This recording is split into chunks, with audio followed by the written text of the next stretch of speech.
నీ రిజల్ట్ సంగతి ఏమైంది?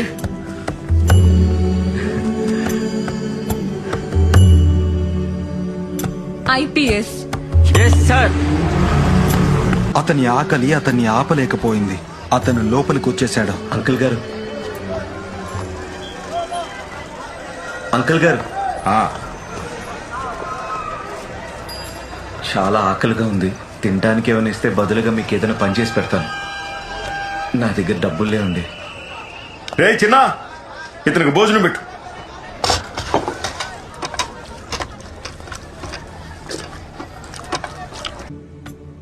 నేను కుర్రాడిగా ఉన్నప్పుడు మీరు నన్ను చీటింగ్ ఆపేయమని చెప్పారు.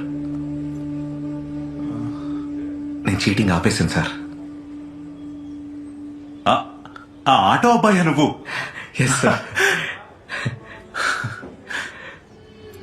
సార్